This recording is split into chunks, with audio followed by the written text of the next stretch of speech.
السلام علیکم ورحمۃ اللہ وبرکاتہ۔ اور میرے پیارے اسلامی بھائیوں، آپ سبھی کیسے ہیں؟ امید ہے آپ سبھی بہت ہی اچھے ہوں گے۔ ہفتے کا ذکر فرمایا اللہ نے۔ ہفتے والے دن کچھ لوگ نافرمانی کرتے ہیں، ہمارے بھی ہیلے بہانے ہیں نا آج کل کاروبار میں۔ تو اسی سپارے کی آیت نمبر 65 کے اندر اللہ تعالیٰ نے حضرت داؤد کی قوم کا ذکر کیا کہ اللہ نے انہیں حکم دیا تھا کہ ہفتے والے دن مچھلیاں نہیں پکڑنی، تو وہ کہتے تھے چلو ہاتھ لگا کے نہیں پکڑنی، ہاتھ لگا کے۔ وہ ہمارے لوگ ہیلے بہانے تلاش کر لیتے ہیں نا، وہ بڑے جناب انشورنس والا آ گیا، اب وہ بینک والا آ گیا، وہ فلانے صاحب آ گئے، وہ تروڑ مروڑ کے کہانیاں باتیں، اور پھر ہمیں بھی رستے مل جاتے ہیں بچنے کے۔ مفتی صاحب نے کہہ دیا تھا، ایک مولانا سے میں نے ان کو کہا ہفتے والے دن مچھلیاں نہیں پکڑنی، کہا نہیں پکڑتے، چھوٹے چھوٹے حوض بنا لیے۔ تو مچھلیاں زیادہ آتی تھی اس دن، یہ بھی اللہ کی قدرت تھی۔ نماز کے وقت گاہک زیادہ آتے ہیں، یہ اس کی قدرت ہوتی ہے۔ تو وہ مچھلیاں حوض میں جمع ہو جاتی ہیں، یوں سمجھ لیں کہ جال انہوں نے لگا لیے ہوئے تھے، تو جال میں وہ پھنستی رہتی تھی، حوضوں میں آتی رہتی تھی۔ ہفتے کو نہیں پکڑتے تھے، اتوار کو پکڑ لیتے تھے، تو پھر اللہ نے انہیں سزا دی۔ فرمایا تماشے کرتے ہو اللہ کے حکم کے ساتھ؟ کیا سزا دی؟ فَقُلْنَا لَهُمْ كُونُوا قِرَادَةً خَاسِئِينَ، فرمایا بندر بن جاؤ دھتکارے ہوئے۔ جو رزق حرام طریقے سے کماتے تھے رب انہیں بندر بنا دیتا تھا۔ ابھی بھی میں نے دیکھے بڑے بڑے تاجر پاگلوں جیسی زندگی گزار رہے ہیں، نفسیاتی طور پہ سکون نہیں ہے، کروڑوں روپیہ پڑا ہے۔ کیوں؟ اس لیے کہ رب کے بتائے ہوئے طریقے کے مطابق تجارت نہیں کرتے۔ آگے ایک اور دلچسپ بات آ گئی، بنی اسرائیل کے اندر نا ایک شخص نے اپنے چچا کو قتل کر دیا جائیداد کے لیے۔ یہ دیکھیں کب سے لوگ جائیداد کے لیے قتل کرتے آ رہے ہیں۔ چچا کو قتل کر دیا، اور قتل کر کے حضرت موسیٰ علیہ السلام کے پاس آئے کہ میرے چچا کو کسی نے قتل کر دیا ہے، تو بتائیں کیا کرنا ہے؟ تو آپ نے فرمایا کہ گائے ذبح کرو، اور اس کا ایک ٹکڑا مقتول کو مارو، مرنے والے کو، وہ خود اٹھ کے بتا دے گا مجھے کس نے قتل کیا ہے۔ اب ارادہ نہیں تھا گائے ذبح کرنے کا، تو بہانے کرنے لگے۔ ارادہ نہیں نہ ہوتا تو پھر کیا ہوتے ہیں؟ کہنے لگے گائے کس طرح کی ہو، بوڑھی ہو کہ بچی ہو، رنگ کیسا ہو، جوان ہو کہ چھوٹی ہو، حال میں ایک دفعہ چلنا سیکھ گئی ہو یا ابھی نہ سیکھی ہو۔ تو بتاتے گئے تو رب بھی شرطیں بیان کرتا گیا، گہرے زرد رنگ کی ہو، حال کے اندر اسے نہ چلایا گیا ہو، پانی نہ نکالا گیا ہو، نہ بچی ہو نہ جوان ہو، اس کے درمیان ہو۔ یہ ساری شرطیں کہاں پائی جاتی تھی؟ حضرت موسیٰ علیہ السلام کی قوم کا ایک شخص تھا جو اللہ کا ولی تھا۔ وہ جب انتقال کرنے لگا نا، اللہ اکبر، دیکھو رب ولیوں کی اولادوں پر بھی کتنا فضل فرماتا ہے۔ وہ جب انتقال کرنے لگا تو ایک اس کے پاس چھوٹی سی بچیا تھی، گائے کی بچی، اس نے جنگل میں چھوڑ دی۔ کہنے لگا یا اللہ میں تیرے نام پہ چھوڑتا ہوں، میرا بچہ جوان ہو جائے تو اسے دے دینا، اور تو سرمایہ ہی کوئی نہیں۔ بچہ بڑا ہوا تو بچہ بھی بڑا نیک تھا، اپنی ماں کا بڑا فرما بردار تھا۔ اس کی ماں نے کہا بیٹا تیرے باپ نے ایک گائے چھوڑی تھی، تو بچہ جنگل میں گیا اور جا کے کہنے لگا اے اللہ میری گائے مجھ سے ملا دے۔ تو رب کریم نے وہ گائے واپس کر دی، وہ گائے گھر لے آیا۔ اب وہ کہنے لگا اماں بیچ دوں، تو اماں کہنے لگی بیٹا میرے پوچھے بغیر نہ بیچنا۔ کئی دفعہ گاہک لگے پر اس نے کہا جب تک میری اماں نہ کہے گی میں بیچوں گا۔ ادھر بنی اسرائیل والے شرطیں جتنی گائے کے بارے میں پوچھ چکے تھے وہ ساری اسی گائے میں پائی جاتی تھی۔ تو یہ ڈھونڈتے ڈھونڈتے وہاں پہنچ گئے، تو کہنے لگے گائے چاہیے۔ تو اس نے کہا بھی تمہاری مرضی سے نہیں، قیمت میری مرضی کی۔ ایک مفسر نے تو یہاں تک لکھا ہے کہ اس نے کہا گائے ذبح کر کے نا، تو جتنا گائے کے اندر گوشت ہوگا نا اتنا ہی کھال کے اندر تو مجھے مال بھر کے دو گے، اتنے سکے بھر کے دو گے، اتنی اشرفیاں بھر کے دو گے تو پھر تمہیں گائے دوں گا۔ تو پھر یہ گائے انہیں ملی اور یہ گائے لے کر کے آئے۔ زیادہ سوالات نہ کرتے تو زیادہ الجھتے نہ۔ ہم بھی دین کے معاملے میں بڑے سوال جواب کرتے ہیں، اتنا سوال کریں جتنی اس کی ضرورت ہے۔ ان لوگوں نے سوالات زیادہ کیے تو پھر الجھ زیادہ گئے۔ تو میرے بھائی اس کا ذکر بھی اللہ تبارک و تعالیٰ نے پہلے پارے کے اندر بیان فرمایا۔ پھر اللہ کریم نے فرمایا کہ کچھ ایسے لوگ بھی ہیں یہودیوں میں سے جن کا دعویٰ ہو گیا ہے کہ ہم اللہ کے بڑے پیارے ہیں۔ فرمایا یہ صرف ان کے منہ کی باتیں ہیں، یہ تو قیامت میں پتہ چلے گا نا کہ اللہ کا پیار کس کے ساتھ زیادہ ہے۔ اور پھر یہ بھی یہودیوں نے دعویٰ کیا ہے، اسی پارے میں اللہ فرماتے ہیں کہ ان کا دعویٰ ہے کہ ہم اللہ کے بڑے پیارے ہیں، جنت میں ہم ہی جائیں گے۔ تو اللہ فرماتے ہیں پھر مرنے کی دعا تو کرو، جنت میں تو مر کے جانا ہے نا۔ لیکن رب فرماتے ہیں یہ کبھی مرنے کی دعا نہیں کریں گے، اس لیے کہ انہیں پتہ ہے کہ ہم نے آخرت کے لیے کیا بھیجا۔ لے جی پہلا حکم آ گیا یا ایھا الذین آمنوا کہہ کے، پہلی آیت قرآن پاک کی پہلے سپارے میں پہلی آیت جس میں اللہ نے کہا یا ایھا الذین آمنوا، تو پہلا حکم آمنوا کہہ کے آیت نمبر 104 میں جو اللہ نے حکم دیا ہے نا وہ نبی پاک کی تعظیم کا حکم ہے۔ پہلا حکم ہی اللہ نے حضور کی عزت اور ناموس کا ارشاد فرمایا۔ پہلا اس ترتیب کے لحاظ سے وہ ہوا یہ کہ جب نبی پاک کو بات ارشاد کرتے تو صحابہ کرام اٹھ کے عرض کرتے رائینا یا رسول اللہ، حضور سمجھ نہیں آئی ذرا رعایت کر دے۔ تو یہودیوں کی عبرانی زبان کے اندر نہ ذرا کھینچ کے پڑھتے تھے رائینا، تو اس کا معنی بنتا تھا معاذ اللہ اے ہمارے چرواہے، بکریاں چرانے والے کو بھی وہ رائینا کہتے تھے۔ تو جب صحابہ یہ کہنے لگے تو اللہ نے منع ہی کر دیا، فرمایا میرے محبوب کے غلاموں اس لفظ کے پیچھے چھپ کے، اس لفظ کے پیچھے چھپ کے لوگ میرے نبی کی بے ادبی کر جاتے ہیں، تو جس لفظ کا کوئی ایک معنی بے ادبی والا بنتا ہو وہ لفظ بھی میرے نبی کے لیے نہ کہو، لفظ وہ والے کہو جس میں کوئی بے ادبی کا معنی نکلے نہ۔ یہاں لوگوں نے بڑے بڑے لفظ نہیں بول دیے، پھر کہتے میرا مطلب یہ تھا، میرا مطلب وہ تھا، تو تو نے وہ لفظ بولا کیوں جس کا کوئی غلط مطلب بھی نکل سکتا تھا۔ اللہ نے فرمایا یا ایھا الذین آمنوا لا تقولوا رائینا، اے ایمان والو رائینا کہو ہی نہ۔ تو یا اللہ کیا کہیں؟ فرمایا وقولوا انظرنا، تم کہو یا رسول اللہ ایک نظر فرمائیے، انداز دیکھیے، انظرنا ایک نظر۔ تو ہمارے بزرگ تو پہلے ہی بڑے پیار والوں نے کہہ دیا یا رسول اللہ انظر حالنا، کہتے کہاں سے لاتے ہو جملے؟ میں نے کہا اللہ کی کتاب سے، یا رسول اللہ انظر حالنا یا حبیب اللہ اسمع قالا، تو تم کہو انظرنا محبوب نظر کرم کرے، واسمعوا، اور کیا ضرورت ہے دوبارہ پوچھنے کی؟ اللہ کہتا ہے پہلے ہی دھیان سے سنا کرو، پہلے ہی واسمعوا، پہلے ہی احتیاط سے سنو، وللکافرین عذاب علیم، اور کافروں کے لیے دردناک عذاب ہے۔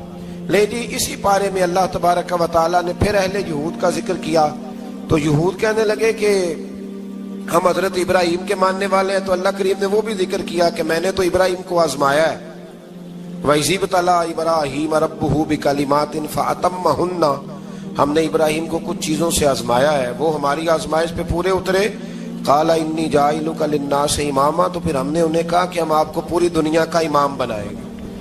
وہ آزمائش کیا تھی؟ آگ میں جانا بھی آزمائش، بیٹے کا نہ ہونا بھی آزمائش، بیٹا ہوا تو پھر اسے وادی غیر ذی زرع میں چھوڑ کے آنا بھی آزمائش، بڑا ہوا تو پھر ذبح کرنا بھی آزمائش۔ فرمایا جہاں جہاں آزمایا ہے نا ابراہیم ہماری آزمائش میں پورے اترے۔ فرمایا تو مفت میں حضرت ابراہیم کی اولاد بنتے ہو اور ان کا نام لیتے اور ان کے ساتھ اپنا تعلق بناتے ہو، دیکھو تو صحیح وہ کتنی آزمائشوں سے گزرے۔ تو اس کا بھی اللہ نے اسی میں ذکر فرمایا۔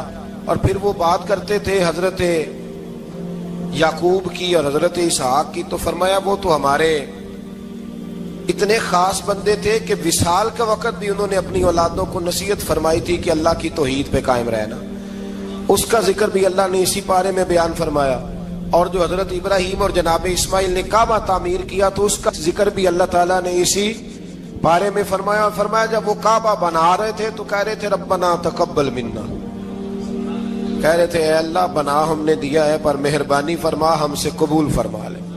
تو جو آیہ کریمہ آخر میں عرض کرنا چاہتا ہوں اس پر بھی تھوڑی توجہ فرمائیں گے تو بات بڑی نکھر کے باہر آئے گی۔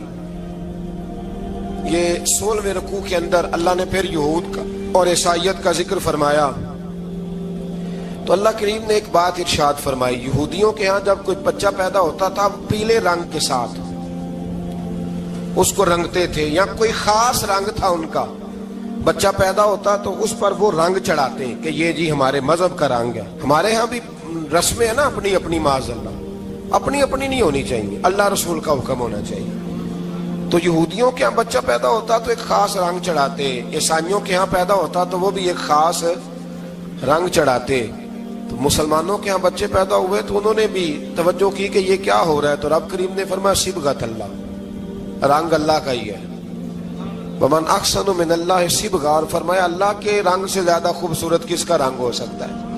اللہ کا رنگ کیا ہے؟ لا الہ الا اللہ محمد الرسول اللہ صلی اللہ علیہ، فرمایا نیلے پیلے کالے رنگ نہ چڑھاؤ، اپنے ذہن پر توحید و رسالت کا رنگ چڑھاؤ، یہ سب سے بہترین رنگ ہے۔ اگر تمہارے ذہنوں پر رب رسول کی توحید کا رنگ چڑھ گیا تو یہ وہ والا رنگ ہے، پھر تمہیں کسی اور رنگ کی طرف جانے کی ضرورت نہیں پڑے گی۔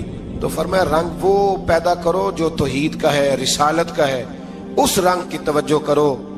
قرآن مجید کے اس پارے میں اللہ کریم نے مختلف باتیں بیان کر کے آخری رکوع میں یہ جو رنگ کا ذکر فرمایا نا، تو یہ لگتا ہے پورے پارے کا خلاصہ ہے کہ رب کریم نے فرمایا اصل بات یہ ہے کہ تمہاری سوچوں پہ رب رسول کی توحید و رسالت کا رنگ ہونا چاہیے۔ وہ ایک دفعہ مسلمہ کذاب بے ایمان کہنے لگا میں نے بنا لیا قرآن پاک کا جواب، معاذ اللہ۔ جواب کیا بنایا؟ وہ سورت ہے نا القاریہ تو ملکاریہ، وما ادراک مالکاریہ، کھڑکھڑانے والی کیا ہے؟ کھڑکھڑانے والی تمہیں کیا پتا کیا ہے؟ کھڑکھڑی قیامت کا ذکر ہے۔ کہنے لگا میں نے اس کی ایسی صورت بنا لیا، تو کیا بنایا؟ الفیل ملفیل، وما ادراک ملفیل، کہنے لگا ہاتھی، تمہیں کیا پتا کیا ہاتھی، تم کیا جانو کیا ہاتھی؟ تو پاس جو اس کے اپنے بیٹھے تھے نا چیلے، وہ کہنے لگے چپ کر جا، سارے زمانے کو پتا ہے ہاتھی کیا ہوتا ہے، تو پاگل ہے، اس کے دو کان ہوتے ہیں، ایک سونڈ ہوتی ہے، چار اس کے پیر ہوتے ہیں، بیوقوف آدمی قرآن کا مقابلہ کرنا ہے تو کچھ چج کے ساتھ کر، پاگلوں کی طرح مقابلہ کرے گا، جوتے کھائے گا بھی ہمیں بھی پڑھوائے گا۔ تو قرآن مجید کا کوئی مقابلہ کر سکا؟ تو اس آیہ مبارکہ میں اللہ نے کافروں کو یہ کہا اگر مقابلہ نہیں کر سکتے تو پھر اللہ سے ڈرو، ورنہ دوزخ میں ڈالے جاؤ گے، وہ جس کا ایندھن آدمی اور پتھر ہے، اور بنائی بھی کافروں کے لیے گئی ہے۔ اعدت للکافرین، جہنم کس کے لیے بنائی گئی ہے؟ کافروں اور منافقوں کے لیے۔ مسلمانوں کے لیے بنائی گئی، مسلمان مرضی سے چھلانگے لگائیں تو ان کی موج ہے، ورنہ ان کے لیے جہنم، ان کے لیے اللہ نے جنت بنائی ہے۔ اور یہ بات کرتے ہی رب کریم نے فرمایا اے محبوب علیہ الصلوۃ والسلام، مومنوں کو خوشخبری دے دیں کہ اللہ نے ان کے لیے جنت بنائی ہے، اس میں باغات ہیں، انہیں رزق دیا جائے گا کھانے کے لیے، اور اس میں انہیں پاکیزہ بیویاں دی جائیں گی، اور پھر وہ اس میں ہمیشہ رہیں گے، انہیں اس سے نکالا نہیں جائے گا۔ آگے جو آیات کریمہ ہے نا، اس کے اندر اللہ تبارک و تعالیٰ نے فرمایا ہے کہ اللہ حیا نہیں کرتا سمجھانے کے لیے مچھر کی مثال بھی دینی پڑے۔ فرمایا قرآن سے کچھ لوگ ہدایت حاصل کرتے ہیں اور کچھ گمراہ ہو جاتے ہیں۔ جب لوگ اپنی مرضی کی تشریحات چاہتے ہیں تو گمراہ ہوتے ہیں، اور جب قرآن کو رسول اللہ صلی اللہ علیہ وسلم اور امت مسلمہ کی تشریحات کی روشنی میں سمجھتے ہیں تو پھر اللہ ہدایت عطا فرماتا ہے۔ پھر اللہ تبارک و تعالیٰ نے آگے ارشاد فرمایا حضرت آدم کی پیدائش کا واقعہ۔ کچھ مفسرین نے لکھا ہے اللہ نے مشورہ کیا تھا فرشتوں سے، وَإِذْ قَالَ رَبُّكَ لِلْمَلَائِكَةِ إِنِّي جَاعِلٌ فِي الْأَرْضِ خَلِيفَةً، لیکن کچھ مفسرین کہتے ہیں کہ اللہ کو ضرورت نہیں فرشتوں سے مشورہ کرنے کی، اللہ نے فرشتوں سے مشورہ نہیں کیا، بلکہ رب نے انہیں آگاہ فرمایا تھا کہ میں لگا ہوں زمین پہ اپنا نائب بنانے، میں خلافت دینے لگا ہوں زمین پہ۔ اب یہ تو دینے والی کی مرضی ہے نا اس نے کس کو دینی ہے، یہ تو دینے والے کی مرضی ہے نا اس نے۔ تو کچھ لوگ کہتے ہیں کہ دینے والے سے زیادہ ہمیں پتہ ہے، تو فرشتوں کو بھی یہ اجتہادی خطا ہو گئی، کہنے لگے یا اللہ اسے نہ بنانا، یہ فساد کرے گا، یہ خون ریزیاں کرے گا۔ تو اللہ نے فرمایا جو میں جانتا ہوں وہ تم، اللہ اکبر۔ امام راضی فرماتے ہیں جب رمضان آتا ہے تو اللہ فرشتوں سے کہتا ہے ذرا یہ کھول کے دروازے دیکھو نا یہ زمین پہ کیا کر رہے ہیں، تم تو کہتے تھے فساد کریں گے اور یہ سارے تراویحیں پڑھ رہے ہیں، تم تو گویا کہتے تھے فساد کریں گے اور یہ تو دیکھو گویا رمضان کے روزے رکھ رہے ہیں، یہ تو میری یاد میں نکلے ہوئے ہیں، تم کچھ کہتے تھے اور دیکھو میں نے تمہیں کہا تھا نا جو میں جانتا ہوں وہ تم۔ اللہ نے پھر حضرت آدم علیہ السلام کو تمام زمانے کے علوم عطا کیے، علم سکھا لیا۔ تو فرشتوں سے کہا تم بھی ان چیزوں کے نام بتاؤ، تو وہ بتا سکے نہیں۔ اللہ نے فرمایا اب اس طرح کرو آدم کو سجدہ کرو، سب نے سجدہ کیا سوائے وہ کہنے لگا یا اللہ صرف تجھے ہی کرنا ہے. کرنا بھی صرف اللہ کو چاہیے، پر رب کے آگے بھی جھکنا چاہیے، اور جس کے سامنے رب جھکائے نا وہاں بھی. اور یہ جو عاجزی ہے نا، یہ جو جھکنا ہے، یہ علم کے آگے ہے. ہماری مصیبت یہ ہے کہ ہم علم کے آگے بھی گردن جھکانے کو تیار نہیں ہوتے، وہاں بھی ہم خود عالم فاضل بن جاتے ہیں. تو فرمایا کہ سب سے کہا سجدہ کرو، سب نے سجدہ کیا سوائے ابلیس کے. تو پھر ہوا کیا؟ وکان من الکافرین، وہ کافروں میں سے ہو گیا. پھر اللہ نے حضرت آدم کو اور جناب حوا کو نا مقام دے دیا جنت میں رہنے کے لیے، اور کہا سارا کچھ کھانا، درخت کے قریب نہ جانا. ابھی آپ کسی سے کہہ دیں تھوڑا سا کہ پیچھے نہ دیکھنا، یعنی اگر میری سمجھ لیں ادب کی وجہ سے کوئی 1.5-2 منٹ یا 6 منٹ نہیں بھی نہ دیکھے گا تو سوچے گا ضرور کہ پتہ نہیں اب پیچھے کیا ہے، مصیبت کیا ہے. یعنی آپ کہہ کے دیکھ لیں کسی کو، پیچھے نہ دیکھنا فطرت ہے نا انسان کی، وہ جستجو کرتا ہے. کہا اس درخت کے پاس نہ جانا. تو حضرت حوا سلام اللہ علیہ کہتے ہیں دل میں خیال رہتا تھا کہ آخر ہے کیا درخت کے پاس. یہی انسان کا عقیدہ توحید ہے کہ جہاں سے رب منع کر دے وہاں وہ منع ہو جائے. اور یہ ان کی خطا نہیں تھی، یہ اللہ کی حکمت تھی، چونکہ رب نے تو پہلے کہہ دیا تھا بنایا ہی زمین کے لیے، تو یہ تو سارا کچھ ہونا تھا تو زمین پہ آنا تھا نا. تو حضرت حوا اور جناب آدم کے پاس شیطان آیا، اب اس کو نکال تو دیا تھا پر ابھی اس کا جنت میں آنا جانا بند نہیں ہوا تھا، یہ بھی اللہ کی حکمت تھی. تو وہ کہنے لگا تمہیں پتہ ہے بعد میں مر جاؤ گے. تو حضرت حوا کہنے لگی کیا موت بھی آئے گی؟ کہاں، اس کی تکلیف بھی بڑی ہوگی، تو پھر بچیں گے کیسے؟ تو کہنے لگے پھل کھا لو اس درخت کا. تو بچنے کے لیے پھل کھایا تھا. اس طرح لوگ آج بہت سارے کام بچنے کے لیے کرتے ہیں پر بچ سکتے، بچنے کے لیے پھل کھایا تو اللہ نے فرمایا زمین پہ چلے جاؤ. تو حضرت آدم زمین پہ آئے، پھر کئی 100 سال روتے رہے. فَتَلَقَّى آدَمُ مِن رَبِّهِ کَلِمَاتٍ، تو پھر اللہ نے خود ہی جناب آدم کو کچھ کلمے سکھائے. علامہ اسماعیل حقی فرماتے ہیں وہ کلمے یہ تھے کہ حضرت آدم نے میرے نبی کا وسیلہ پیش کیا، اللہ کریم نے جناب آدم کی دعا کو مقبول فرما لیا. پھر آگے بنی اسرائیل کا ذکر آ جاتا ہے. اللہ تعالیٰ نے بنی اسرائیل، آج آپ اسی قوم کو یہودی کہتے ہیں، ان کو اللہ نے اس زمانے میں فضیلت عطا کی تھی بہت زیادہ.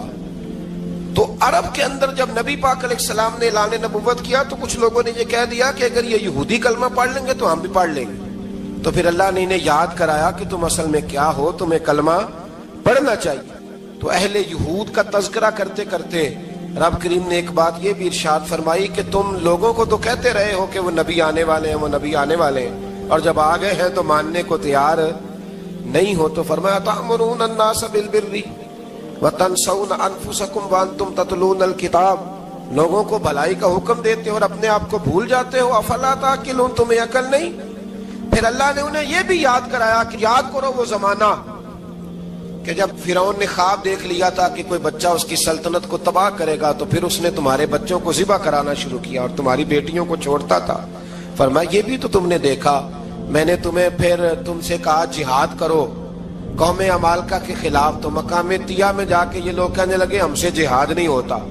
اللہ نے انہیں ایک میدان میں قید کر دیا. بڑی دلچسپ بات، قید تو لوگ ہوتے ہیں نا 4 دیواری میں، تو اللہ نے بنی اسرائیل والوں کو جب انہوں نے کہا ہم جہاد نہیں کریں گے تو اللہ نے میدان میں قید کر دیا.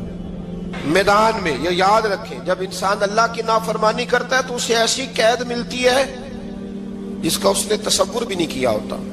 ایک میدان ہے مقام طیہ، قید ہو گئے. سارا دن سفر کرتے تھے، سارا دن، تو رات کو تھک کے سوتے تھے، صبح اٹھتے تھے نا جب، تو وہیں ہوتے تھے جہاں کل صبح چلے تھے. تو رب جب کسی کو قیدی بناتا ہے تو اسے زنجیروں کی، سلاخوں کی ضرورت. دعا فرمائے اللہ تبارک و تعالی غموں سے نجات عطا فرمائے. یہ دعا فرمائے، ایسی قید دیتا ہے کہ جس سے پھر چھٹکارا ہو سکتا. تو بنی اسرائیل کا بہت زیادہ تذکرہ اس بارے میں اللہ تبارک و تعالی نے پھر بیان کیا، اور پھر کہا کہ انہیں جو حکم دیا جاتا تھا یہ اس کی سرتابی کرتے تھے. پھر اللہ نے ان پر ذلت نازل کر دی اور یہ ہمیشہ اس کا شکار رہے. بنی اسرائیل کے اندر ہمیشہ نبی اور بادشاہ موجود رہتے تھے. ایک وقت ایسا آیا کہ بنی اسرائیل میں کوئی نبی نہیں تھے، اور بنی اسرائیل کا جو اپنا علاقہ تھا نا وہ ملک شام ہے، تو قوم عمال کا ایک قوم تھی اور بڑے سخت گیر لوگ تھے. انہوں نے بنی اسرائیل والوں کے ساتھ لڑائی کی, جہاد کیا اور انہیں ان کے علاقے سے نکال دیا. اور کچھ حضرت یوسف علیہ السلام کے زمانے میں ویسے بھی ایک بہت بڑی تعداد جا کے مصر میں آباد ہو گئی تھی. اب یہ ہوا کہ ان کے پاس کوئی بادشاہ نہیں ہے, یہ بار بار دعا کرتے ہیں, التجا کرتے ہیں, تو اللہ تعالیٰ نے ایک پیغمبر انہیں عطا کیے جن کے مختلف نام کتابوں میں ہیں. صدر الافاضل رحمۃ اللہ علیہ نے تفسیر خزائن العرفان کے اندر ان کا نام حضرت شمویل علیہ السلام لکھا ہے. حضرت شمویل علیہ السلام کو اللہ تعالیٰ نے نبوت عطا فرمائی, اور جب حضرت شمویل علیہ السلام اللہ کے نبی ہوئے, بنی اسرائیل والوں کو یقین آیا کہ اللہ نے الحمدللہ ہمیں ایک نبی کے جھنڈے تلے جمع کر دیا ہے, تو پھر انہوں نے کہا کہ آپ ہمارے سامنے ایک بادشاہ بھی مقرر کریں تاکہ ہم اس کی سرپرستی میں جہاد کریں. جب انہوں نے یہ بات کی تو اللہ تبارک و تعالیٰ نے حضرت شمویل علیہ السلام کے ذمے لگایا. تو ایک اس زمانے میں اللہ کے نیک بندے تھے, جناب طالوت علیہ السلام ان کا نام تھا. تو حضرت شمویل علیہ السلام نے انہیں کہا کہ اللہ کریم نے نا تمہارا بادشاہ طالوت کو بنایا ہے. ان کا نام بھی قرآن مجید نے ذکر فرمایا ہے. تو بنی اسرائیل کے لوگ کہنے لگے یہ تو غریب آدمی ہے, وہ بکریاں چرایا کرتے تھے, لیکن علم میں بڑے پختہ تھے, وجود میں بڑے طاقتور تھے. تو کہا کہ یہ تو غریب آدمی ہے, تو ہم تو زیادہ حق رکھتے تھے کہ ہمیں بادشاہ بنایا جائے. تو حضرت طالوت علیہ السلام کے بادشاہ بننے کے بعد حضرت شمویل علیہ السلام نے جو بات کی, اللہ کریم نے اسے قرآن مجید میں بیان فرمایا. رب فرماتا ہے بسطتاً فی العلم والجسم, اسے اس لیے تمہارا بادشاہ بنایا گیا ہے کہ اسے ہم نے کشادگی دی ہے, علم میں بھی اور جسم میں بھی. بڑے ماشاءاللہ موٹے تازے تھے, وجود بڑا طاقتور تھا. کچھ موٹے تازے ہوتے ہیں پر طاقتور نہیں ہوتے, موٹے تازے بھی تھے اور طاقتور بھی تھے. فرمایا کہ وجود میں بھی طاقت ہے اور علم میں بھی اللہ نے انہیں وسعت عطا فرمائی. تو بنی اسرائیل والے کہنے لگے جی نہیں جی کوئی بندہ اور آ جائے, یہ ہمارا بہت بڑا مسئلہ ہے نا جی, ہر ایک کی مرضی کی نہ تو بات ہو سکتی ہے اور نہ ہر بندہ ہر ایک کی مرضی پر پورا. کہنے لگے نہیں جی کوئی اور ہونا چاہیے تھا, ہمیں کیسے پتا چلے گا کہ اللہ نے مقرر کیا ہے. بڑی خاص بات ہے, اس کو سمجھیے گا, یہ سارا مضمون آپ کو ملے گا اسی پارے کے آخر میں. آپ پڑھیں گے نا جی تو یہ سارا مضمون آپ کو ملے گا, اور آپ اگر سرسری نظر سے بھی اس کا مطالعہ کریں گے نا, جا کے قرآن شریف کھول کے 15ویں سے 16ویں رکوع میں, آپ خوش ہوں گے کہ آپ کتنے اچھے نظریے اور عقیدے کے ماننے والے ہیں. تو جب کہا نا کہ طالوت کو ہمارا بادشاہ بنایا گیا تو دلیل کیا ہے, تو قرآن کہتا ہے کہ حضرت شمویل علیہ السلام نے فرمایا کہ تمہارا ایک تابوت تھا, ایک صندوق تھا تمہارے پاس, وہ صندوق تمہارا قوم عمال کا اٹھا کے لے گئی تھی. ان کے بادشاہ ہونے کی دلیل یہ ہے کہ اللہ تمہارا وہ صندوق تمہیں واپس کر دے گا, وہ تمہارا صندوق تمہیں واپس کر دے گا. اس صندوق میں کیا ہے, وہ حضرت آدم جنت سے ساتھ لے کے آئے تھے, اس میں تھا کیا, تو قرآن مجید کہتا ہے کہ اس کے اندر نا حضرت ہارون علیہ السلام اور حضرت موسیٰ علیہ السلام کے تبرکات تھے. تبرکات. کل میں ایک مولوی دیکھ رہا تھا بیچارہ, ایک بندہ نا مسجد نبی کے ساتھ غلاف اور شاید کوئی کفن تھا, وہ مسجد نبی کی دیواروں سے مس کر رہا تھا. تو وہ کہہ رہا تھا نہیں اس سے کیا ہوتا ہے, تبرک کوئی چیز نہیں, اچھے اعمال کی وجہ سے بندہ بخشا جائے گا. میں نے کہا تو مجھے ملے تو میں تجھے بخاری کھول کے دکھاؤں کہ حضرت عبد الرحمن ابن عوف جنہیں حضور نے قطعی جنتی کہا, حضور کے وجود پر کرتا دیکھ کے کہنے لگے حضور بڑا ہی سونا لگ رہا ہے. تو فرمایا تجھے چاہیے حضور مل جائے تو کیا ہی بات ہے. نبی پاک نے عطا کیا تو صحابہ کہنے لگے عبد الرحمن آپ کو تو ضرورت نہیں تھی, آپ کے پاس تو بڑے لباس ہیں, تو یہ کرتا حضور نے قبول کر لیا, کوئی لے کے آیا اور آپ نے مانگ لیا. تو وہ رو پڑے, کہنے لگے پہننے کے لیے نہیں مانگا, یہ حضور کے جسم سے لگ گیا ہے, میں نے کفن بنانے کے لیے مانگا ہے. تو کہتا ہے حضور کے تبرک میں خیر کوئی نہیں. پر آپ یقین کریں ان لوگوں پہ حیرانگی ہے, ہم نے بھی مرنا ہے نا جی, بڑی جلدی قبر میں جانا ہے, وقت کا کچھ پتہ نہیں, لیکن اتنے اندھے ہو کر لوگ چیزوں کو دیکھتے ہیں اور اس تیزی کے ساتھ گمراہی پھیلاتے ہیں. مجھے باقاعدہ کسی نے ویڈیو بھیجی اور کہنے لگا جی دیکھیں کتنی اچھی بات کر رہا ہے, لوگوں کو سمجھائیں. تو میں نے کہا نہیں, اس کو سمجھانے کی ضرورت ہے. اور میں نے اس کو دیکھا ہے, وہ جو لال رومال والا ہے, میں نے دیکھا ہے وہ ڈھونڈ ڈھونڈ کے جاہلوں کو پکڑتا ہے, تلاش کرتا ہے, اور اگر کوئی مل جائے بات بتانے والا تو پھر وہ خود پکڑا جاتا ہے, اور کئی دفعہ پکڑا گیا تو نکل گیا ہے. اللہ تعالیٰ ہمیں سمجھنے کی توفیق دے. ہم سیانے ہو جائیں تو یہ دور دور تک نظر نہیں آئیں گے انشاءاللہ. تو وہ تابوت آئے گا, بنی اسرائیل والوں سے کہا تابوت میں کیا تھا سن لو, اور یہ قرآن مجید ہے. آج میری ماننا یہ 15 سے 16 رکوع ضرور ہی پڑھنا کہ وہ آخر تابوت میں کیا تھا, کھولنا ذرا. قرآن مجید کہتا ہے کہ حضرت موسیٰ علیہ السلام اور حضرت ہارون کے تبرک تھے. تو تبرک کیا تھے؟ تمام مفسرین نے لکھا ہے کہ حضرت موسیٰ کا ایک کرتا تھا, ایک ڈنڈا تھا, جوتے تھے, اور جناب ہارون علیہ السلام کا امامہ شریف تھا, اور تورات کی کچھ تختیاں تھیں. تو اس کا فائدہ کیا تھا؟ اس تابوت کا فائدہ یہ تھا کہ بنی اسرائیل والے جب اپنے دشمنوں سے لڑتے تھے تابوت سامنے رکھ کے دعا مانگتے تھے, اللہ انہیں کامیابی عطا کر دیتا تھا. تو قوم عمالقہ کو بھی پتہ چل گیا کہ صندوق میں کچھ ہے جس کی وجہ سے یہ کامیاب ہو جاتے. وہ صندوق اٹھا کے لے گئے. اب ان کی کم بختی یہ, کم نصیبی یہ کہ انہوں نے جا کے اسے روڑی پہ پھینک دیا. جب روڑی پہ پھینکا تو ان کے اندر بیماریاں آ گئی, وبائیں پھوٹ پڑی, مرنے لگے, وجود پھولنے لگا. پھر ان کے دلوں میں بات آئی کہ یہ ہم نے اس صندوق کی بے ادبی کی ہے. صندوق میں کیا ہے؟ تبرکات. ہمیں کہتے ہیں جی نالین کا نقشہ کیوں لگایا ہے؟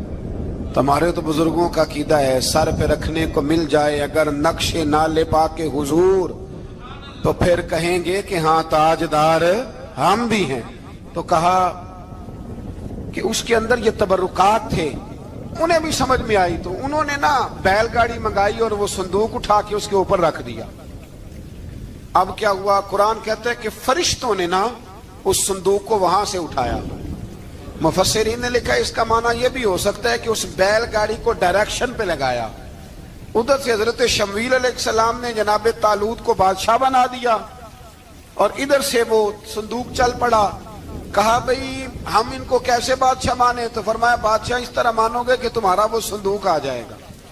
اور قرآن کہتے ہیں اس صندوق میں تمہارے دلوں کا سکون ہے, اس میں تمہارے دلوں کا. اور بھائی ہماری تو کوشش ہوتی ہے بزرگوں سے کوئی چیز مل جائے, اللہ والوں کا کوئی تبرک ہمارے ہاتھ آ جائے. تو وہ صندوق آ گیا, یہ مان گئے. اب جہاد کرنے نکلے تو لڑنا تھا جالوت کی قوم کے ساتھ. وہ بڑا سخت آدمی تھا, 3 من سونا اس نے وجود پہ پہنا ہوتا تھا. اس کی قوم سے لڑنا ہے, ٹوپی بڑی تگڑی پہنی ہوتی تھی لوہے کی. اب کون لڑے؟ ایک نوجوان تھے جن کا نام تھا داؤد علیہ السلام. وہ بھی بکریاں چرایا کرتے تھے. اور جن دنوں حضرت طالوت نکلے نا اپنی قوم کو لے کر جالوت کے خلاف لڑنے تو حضرت داؤد بھی شامل ہو گئے. اللہ جب کسی کو نوازتا ہے نا تو پھر خاص ہی کرم نوازی کرتا ہے. مفسرین نے لکھا جب یہ جا رہے تھے نا, وہاں جا رہے تھے تو رستے میں انہیں 3 پتھر مل گئے. انہوں نے وہ تینوں پتھر اٹھا لیے. اس زمانے میں پتھر پھینکنے کے لیے چھوٹی چھوٹی لوگوں کے پاس چیزیں ہوا کرتی تھی. اس کو کوپھن بھی لوگ کہتے تھے, منجنیق, اس کو سامنے رکھ کے پھر بنائی گئی. تو آپ کے پاس بھی وہ آلہ تھا جس سے دشمن پر پتھر مارے جاتے تھے. تو آپ وہ مشین لے کر, وہ آلہ لے کر وہاں پہنچے ہوئے تھے. 3 پتھر آپ کے پاس تھے. آپ فرماتے اس دن میں بڑا بیمار تھا, اتنا بیمار تھا کہ میرا رنگ پیلا ہو گیا. اب وہ جالوت کے سامنے کوئی نہیں جاتا تھا. تو جناب طالوت کہنے لگے کہ جو جالوت کو مارے گا نا, یعنی ان کے بادشاہ کو اس قوم کے, تو میں اسے اپنی آدھی سلطنت بھی دے دوں گا اور اپنی بیٹی کا نکاح بھی اس کے ساتھ کر دوں گا. دیکھیں اللہ نوازتا ہے تو کس انداز میں نوازتا ہے. تو حضرت داؤد کہتے ہیں وہ دور کھڑا تھا تو میں نے نا 3 پتھر مارے. بھئی ہمت کرنا تو ہمارے ذمہ ہے کہ نہیں؟ میری ملت کا جوان کہتا میں نے کرنا کرانا کچھ نہیں. یعنی اگر آپ کہیں نا کچھ کرو تو پھر وہ کوئی کام کرنے کی مطلب معاملہ. وہ مجھے کل ایک سنگی کہہ رہے تھے, کہنے لگے جی اللہ کے فضل سے کچھ بھی نہیں کرنا پڑا, مرشد نے نظر کر دی. میں کہ مینوں ملن گے تو میں انہوں سمجھاواں گا کہ کچھ کرا کے نظر کریا کرو، کیونکہ میرے وہ دوست ہیں، میں انہیں جانتا ہوں۔ نظر میں بڑا کچھ ہوتا ہے، لیکن اللہ بھی تو بندے پہ بڑی نظر رحمت کرتا ہے نا۔ لیکن کہتا ہے 5 نمازیں پڑھ، رمضان کے روزے رکھ، زکوٰۃ فرض ہو تو ادا کر، یہ سارے کام کر، سچ بول، دیانتداری کر، پھر میں اپنے فضل سے تجھے جنت عطا کروں۔ تو یہ جو رویہ ہم نے بنایا یہ درست نہیں۔ تو فرماتے ہیں 3 پتھر میں نے مارے، اللہ نے اتنا فضل کیا کہ وہ بھی مر گیا، اور اسے چھو کے میرے پتھر آگے بڑھے تو اس کی فوج کے 30 آدمی بھی مر گئے۔ 3 پتھروں سے 31 بندے اللہ نے مار دیے۔ فرماتے اس لیے کہ ہاتھ میرے تھے اور طاقتیں میرے رب کریم کی تھی۔ تو حضرت داؤد علیہ السلام کے حصے میں جناب طالوت کی صاحبزادی بھی آئی، آدھی سلطنت بھی آئی، کافی سال حضرت طالوت حیات رہے، پھر ان کا وصال ہو گیا، تو ساری سلطنت حضرت داؤد کو ملی، اور پھر اللہ تبارک و تعالیٰ نے انہیں نبوت بھی عطا فرمائی۔ یہ دنیا میں واحد پیغمبر ہیں جو بیک وقت نبی بھی تھے اور بادشاہ بھی تھے، اور پھر اللہ نے فضل فرمایا، انہوں نے بڑی بڑی فتوحات کی، اور پھر حضرت داؤد کے صاحبزادے کا نام حضرت سلیمان علیہ السلام، پھر ان کے صاحبزادے کا نام حضرت۔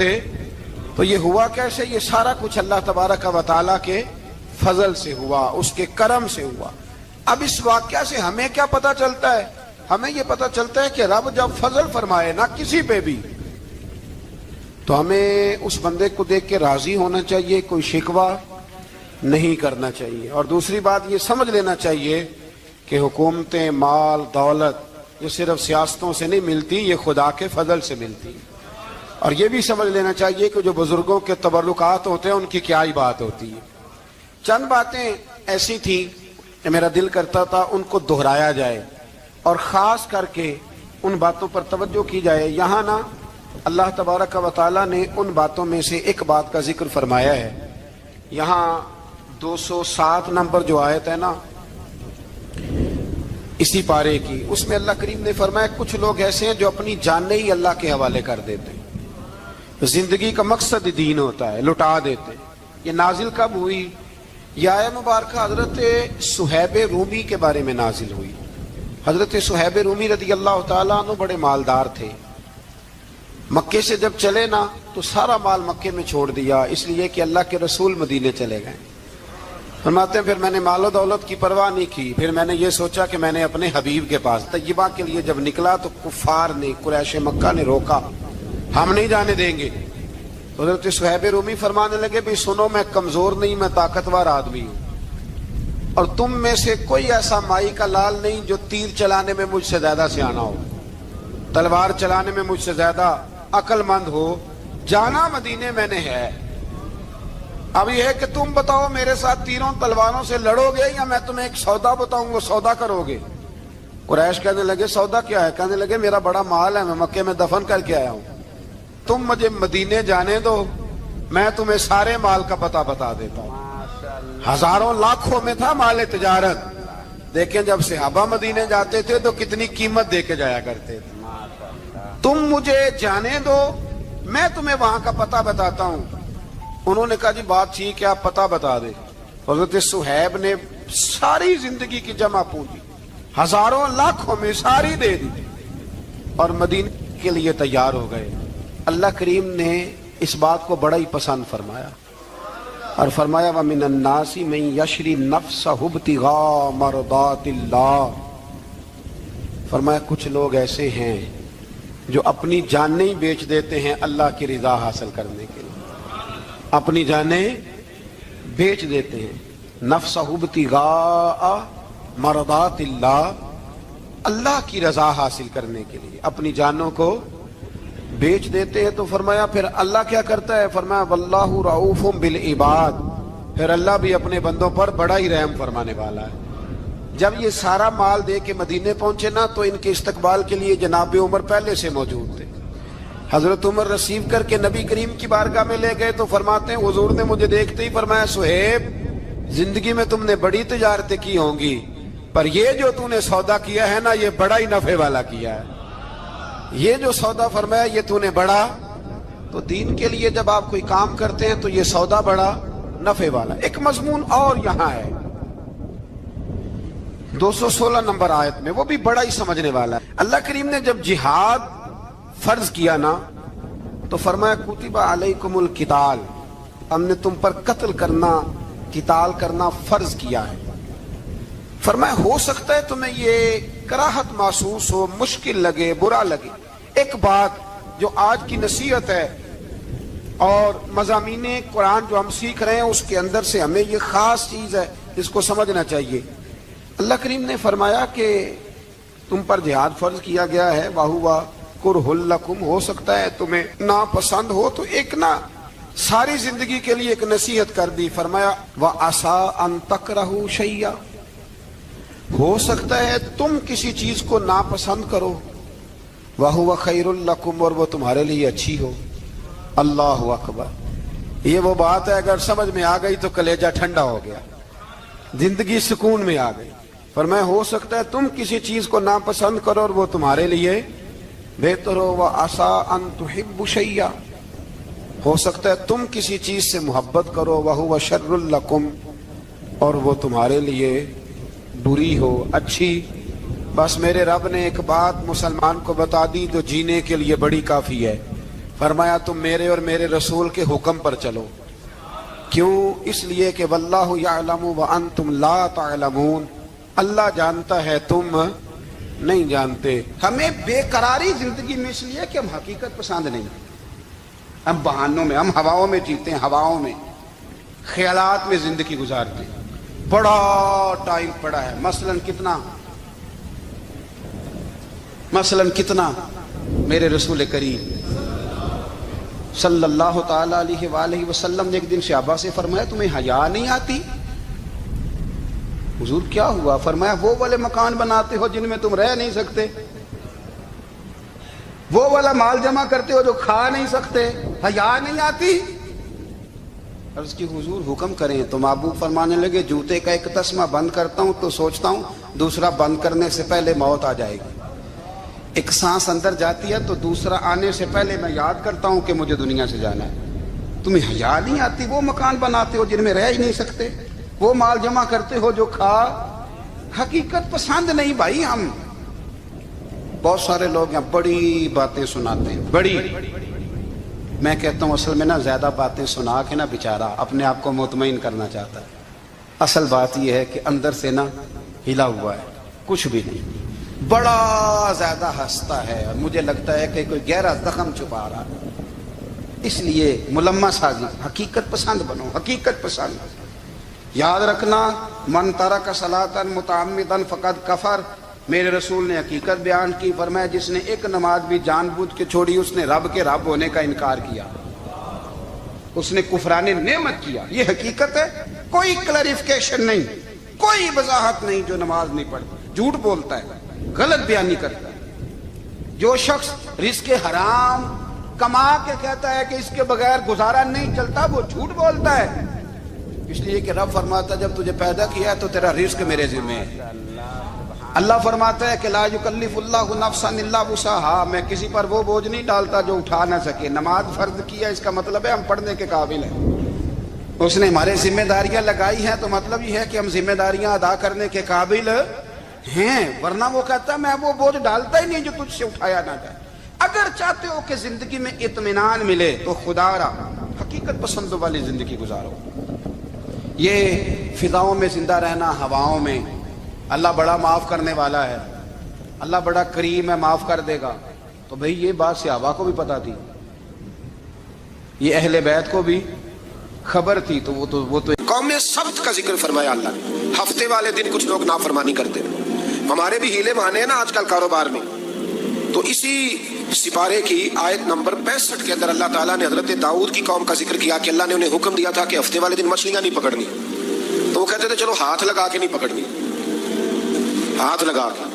وہ ہمارے لوگ ہیلے بہانے تلاش کر لیتے ہیں نا، وہ بڑے جناب انشورنس والا آ گیا، اب وہ بینک والا آ گیا، وہ فلانے صاحب آ گئے، وہ تروڑ مروڑ کے کہانیاں باتیں، اور پھر ہمیں بھی رستے مل جاتے ہیں بچنے کے۔ مفتی صاحب نے کہہ دیا تھا، ایک مولانا سے میں نے ان کو کہا ہفتے والے دن مچھلیاں نہیں پکڑنے کا، نہیں پکڑتے، چھوٹے چھوٹے حوض بنا لیے تو مچھلیاں زیادہ آتی تھی اس دن۔ یہ بھی اللہ کی قدرت تھی، نماز کے وقت گاہک زیادہ آتے ہیں، یہ اس کی قدرت ہوتی ہے۔ تو تو وہ مچھلیاں حوض میں جمع ہو جاتی ہیں، یوں سمجھ لیں کہ جال انہوں نے لگا لیے ہوئے تھے، تو جال میں وہ پھنستی رہتی تھی، حوضوں میں آتی رہتی تھی، ہفتے کو نہیں پکڑتے تھے، اتوار کو پکڑ لیتے تھے، تو پھر اللہ نے انہیں سزا دی۔ فرمایا تماشے کرتے ہو اللہ کے حکم کے ساتھ، کیا سزا دی؟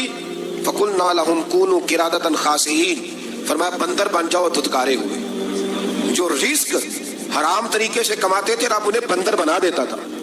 ابھی بھی میں نے دیکھے بڑے بڑے تاجر پاگلوں جیسی زندگی گزار رہے ہیں، نفسیاتی طور پہ سکون نہیں ہے، کروڑوں روپیہ پڑا ہے، کیوں؟ اس لیے کہ رب کے بتائے ہوئے طریقے کے مطابق تجارت نہیں کرتے۔ آگے ایک اور دلچسپ بات آ گئی، بنی اسرائیل کے اندر نا ایک شخص نے اپنے چچا کو قتل کر دیا جائیداد کے لیے۔ یہ دیکھیں کب سے لوگ جائیداد کے لیے قتل کرتے آ رہے ہیں۔ چچا کو قتل کر دیا، اور قتل کر کے حضرت موسیٰ علیہ السلام کے پاس آئے کہ میرے چچا کو کسی نے قتل کر دیا ہے، تو بتائیں کیا کرنا ہے؟ تو آپ نے فرمایا کہ گائے ذبح کرو، اور اس کا ایک ٹکڑا مقتول کو مارو، مرنے والے کو، وہ خود اٹھ کے بتا دے گا مجھے کس نے قتل کیا ہے۔ اب ارادہ نہیں تھا گائے ذبح کرنے کا، تو بہانے کرنے لگے۔ ارادہ نہیں نہ ہوتا تو پھر کیا ہوتے ہیں؟ کہنے لگے گائے کس طرح کی ہو، بوڑھی ہو کہ بچی ہو، رنگ کیسا ہو، جوان ہو کہ چھوٹی ہو، حال میں ایک دفعہ چلنا سیکھ گئی ہو یا ابھی نہ سیکھی ہو، تو بتاتے گئے تو رب بھی شرطیں بیان کرتا گیا۔ کہہ رہے زرد رنگ کی ہو، حال کے اندر اسے نہ چلایا گیا ہو، پانی نہ نکالا گیا ہو، نہ بچی ہو نہ جوان ہو، اس کے درمیان ہو۔ یہ ساری شرطیں کہاں پائی جاتی تھی؟ حضرت موسیٰ علیہ السلام کی قوم کا ایک شخص تھا جو اللہ کا ولی تھا، وہ جب انتقال کرنے لگا نا، اللہ اکبر، دیکھو رب ولیوں کی اولادوں پر بھی کتنا فضل فرماتا ہے۔ وہ جب انتقال کرنے لگا تو ایک اس کے پاس چھوٹی سی بچیا تھی، گائے کی بچی، اس نے جنگل میں چھوڑ دی۔ کہنے لگا یا اللہ میں تیرے نام پہ چھوڑتا ہوں، میرا بچہ جوان ہو جائے تو اسے دے دینا، اور تو سرمایہ ہی کوئی نہیں۔ بچہ بڑا ہوا تو بچہ بھی بڑا نیک تھا، اپنی ماں کا بڑا فرما بردار تھا۔ اس کی ماں نے کہا بیٹا تیرے باپ نے گائے چھوڑی تھی، تو بچہ جنگل میں گیا، جا کے کہنے لگا اے اللہ میری گائے مجھ سے ملا دے، تو رب کریم نے وہ گائے واپس کر دی۔ وہ گائے گھر لے آیا، اب وہ کہنے لگا اماں بیچ دوں، تو اماں کہنے لگی بیٹا میرے پوچھے بغیر نہ بیچنا۔ کئی دفعہ کہا لگے، پر اس نے کہا جب تک میری اماں نہ کہے گی میں بیچوں گا۔ ادھر بنی اسرائیل والے شرطیں جتنی گائے کے بارے میں پوچھ چکے تھے وہ ساری اسی گائے میں پائی جاتی تھی، تو یہ ڈھونڈتے ڈھونڈتے وہاں پہنچ گئے، تو کہنے لگے گائے چاہیے، تو اس نے کہا بھی تمہاری مرضی سے نہیں، قیمت میری مرضی کی۔ ایک مفسر نے تو یہاں تک لکھا ہے کہ اس نے کہا گائے ذبح کر کے نا، تو جتنا گائے کے اندر گوشت ہوگا نا اتنا ہی کھال کے اندر تو مجھے مال بھر کے دو گے، اتنے سکے بھر کے دو گے، اتنی اشرفیاں بھر کے دو گے، تو پھر تمہیں گائے دوں گا۔ تو پھر یہ گائے انہیں ملی اور یہ گائے لے کر کے آئے۔ زیادہ سوالات نہ کرتے تو زیادہ الجھتے نہ۔ ہم بھی دین کے معاملے میں بڑے سوال جواب کرتے ہیں، اتنا سوال کریں جتنی اس کی ضرورت ہے۔ ان لوگوں نے سوالات زیادہ کیے تو پھر الجھ زیادہ گئے۔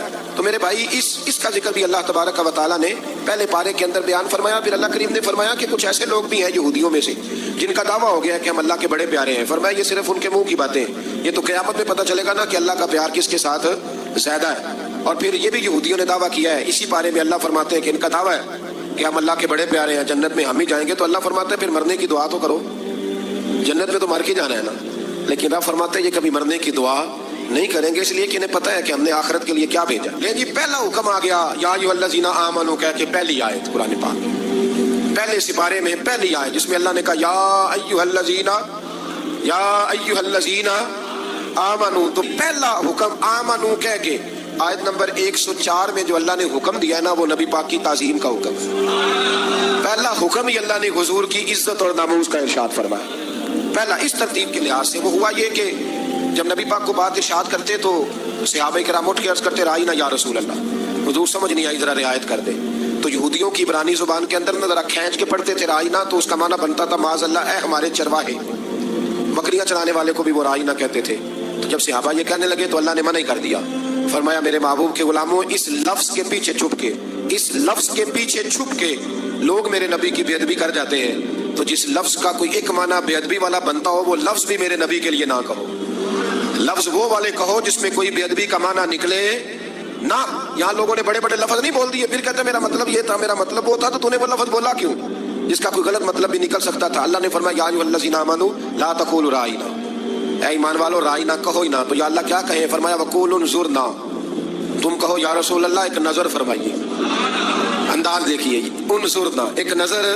تو ہمارے بزرگ تو پہلے بڑے پیار والوں نے کہہ دیا یا رسول اللہ انظر حالنا، کہتے کہاں سے لاتے ہو جملے؟ میں نے کہا اللہ کی کتاب سے، یا رسول اللہ انظر حالنا یا حبیب اللہ اسمع قالا، تو تم کہو انظرنا، محبوب نظر کرم کرے، واسمعوا